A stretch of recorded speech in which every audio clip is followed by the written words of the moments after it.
While many talk about protecting Sanatan Dharma, one man is slowly reviving it. Not through debate, not through belief, but through experience. And as the Devi consecration takes place in Tennessee, USA, and as thousands chant Jai Bhairavi and weep in devotion, some voices online start saying this. But the shocking part is this.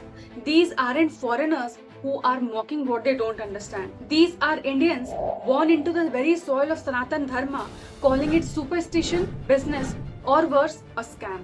It's like we once held the Kohinoor of spiritual wisdom in our hand and now we see it shine in someone else's museum.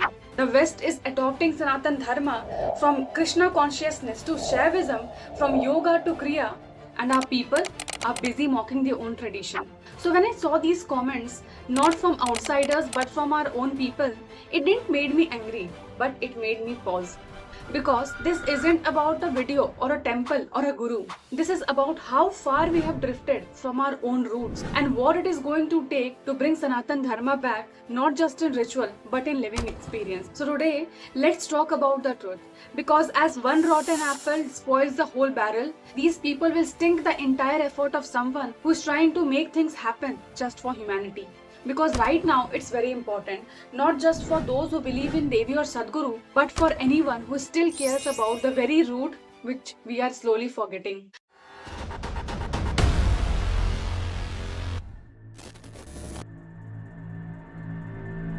The fact that people even say this is a reflection of how far we have drifted. When Bollywood made movies like Adipurush of PK, where Hindu gods were mocked, Sanatan Dharma was shown as a mockery, pujas were ridiculed, and temple-going people shown as fools, people laughed, clapped, and called it brilliant script. Not a single question was asked about respect. No one told dharma ka dhanda or distortion. Everyone said, "Wah, kya movie hai." Hollywood turns Hindu deities into background props, comic characters, and no one objects. This isn't logic. It's programmed disrespect for our own roots. It's just like when Pahalgam terror happened recently, not a single Bollywood celebrity, not a single of one of these so-called icons raised their voice. Our soldiers were dying, our lands were burning, and some Indians were trying to get VPN to get access to Pakistani celebrity accounts. And not only this, just after the ceasefire happened, a Bollywood actor actually said, "Thank God ceasefire happened." I mean, just think about it. What gets our likes, our shares, and our attention? This really creates a deep question as to whom we have made heroes and who are actually our real heroes. Soldiers gave their lives to protect their people from terrorists. Sadhguru is giving his life to raise consciousness so that people can experience consecrated spaces. Those spaces which don't have any difference based on borders, language, nationality. He installs a living energy form that actually transforms people so that they can experience the real love, happiness and joy from within. He's trying to revive our ancient culture, Sanatan Dharma, in the absence of which our temples was destroyed, our people were burnt and buried, our girls were harassed, large amount of people were converted, and people were literally thrown out of their own lands. And suddenly everything becomes a fraud. Hypocrisy is really glaring. You will spend thousands to watch a movie that insults your dharma, but you will question the cost of building a temple, and that too a consecrated place rooted into the ancient yogic science. To be very honest, this isn't about money. This is about whom we have started disrespecting and what we have started glorifying. Isha is a living ecosystem where people from all over the world live, learn, volunteer, serve and transform. You don't have to believe in it, but calling it dhanda shows how disconnected we have become, not just from our dharma, but from our basic honesty. We mock it as money making. We have made entertainers and actors into philosophers and the saints into salesmen. Really wow. A person, when he visits Devi temple for first time, just sits in front of her, starts dropping tears for no reason. Another person, when sits and performs Devi sadhana, suddenly experiences surge of energy. Another who took her to their home talks about phenomenal transformation they experienced in their life. Another one healed of chronic ailment in her presence. Many listens to voice of anklet. Some finds water near yantra from nowhere. And some when sit in front of Devi just keep sitting for more than an hour. Do you really think A stone can do that. And no, this is not blind belief. Let's talk about the fact. She is crafted with a core of solidified mercury, Parat, installed through an ancient yogic process called Prana Pratishtha. Now I know many people will simply say that it's just foolish to believe this, because mercury is liquid at room temperature, but here it is solidified and placed into the very core of Devi. The truth is, this isn't some new miracle. Our ancestors had already mastered this science thousands of years ago. It's recorded in text like Parat Samhita, Rasendra Chaudhamani, Ras Ratnakar and Brahma Puran. They call mercury as Parat, and once purified it becomes Siddha Parat, one of the most potent spiritual substance in all Vedic knowledge. Worshipping Parat idols according to Brahma Puran brings liberation, health, wealth and energy transformation. So this form, this Devi is not just energy in idea, she is energy in form, designed with exact geometry, embedded with 3.5 chakras and built to awaken the human system. And no, this isn't done by just chanting few mantras, it is done by transmitting pure life energy into the form. Something that lives, breathes and radiates forever if maintained properly.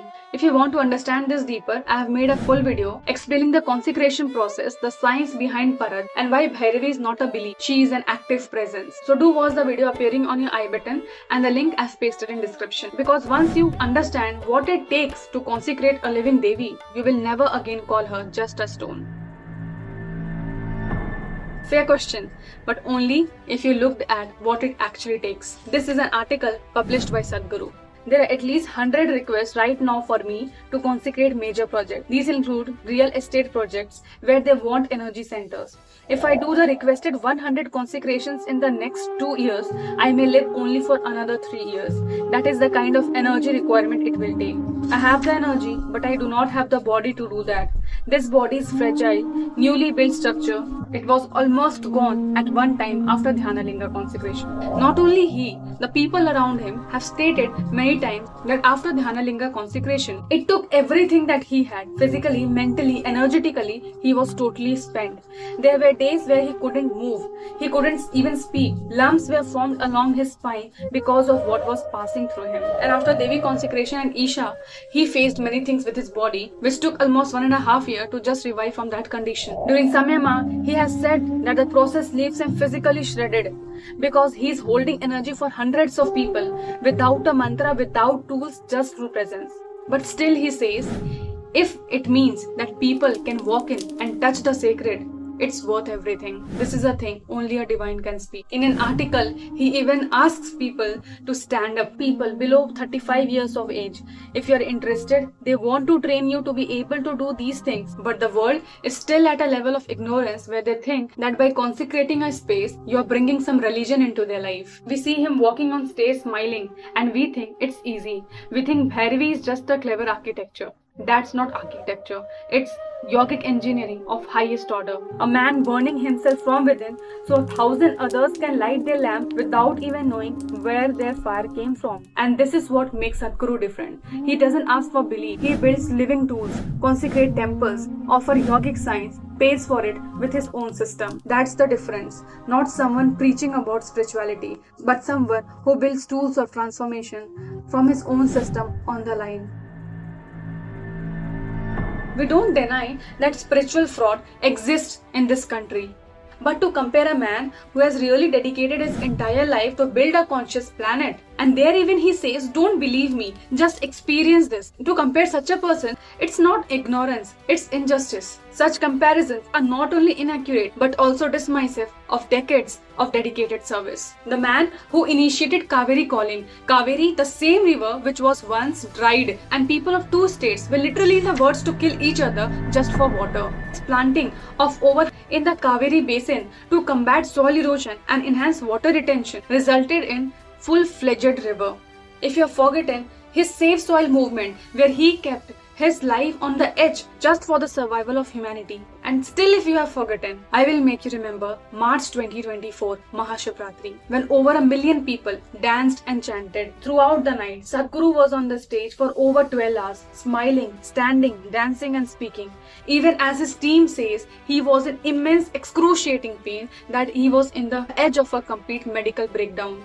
Nobody came to know what he's going through that night. He simply delivered with his body on the line again. And if this has also not hit you, Sadhguru is a person who got 3 presidential awards in his lifetime, which includes Padma Vibhushan in 2017 for his distinguished service to the nation, and Indira Gandhi Paryavaran Puraskar in 2010, which is India's highest environmental award for his ecological initiative, Rashtriya Khel Protsahan Puraskar in 2018 in Sports for Development category, and Global Indian Award 2024 honored by Canada India Foundation for his unparalleled contribution towards creating a conscious planet and his pioneering work in addressing environmental issues.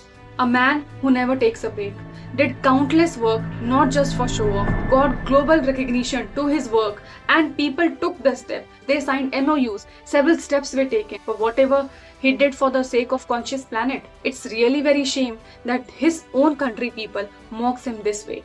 And even now, if your lens is so clouded that every spiritual movement looks like fraud, you will miss the few that is actually doing the work. You think this is scam? Then explain why millions have changed their lives. Thousands are volunteering without a pay. Why people from most logical, analytical and corporate backgrounds are practicing in engineering. Not because they are naive, but because it works. You may not like Sadhguru, but you can't deny what's being built. Forest, school, temples, energy field, peace, purpose. This is not a man trying to become a god. This is a man trying to remind you that the divine stays within you if you are ready to tune in. This video is not about defending him. This video is about defending something ancient, powerful and desperately needed, our own Sanatan Dharma.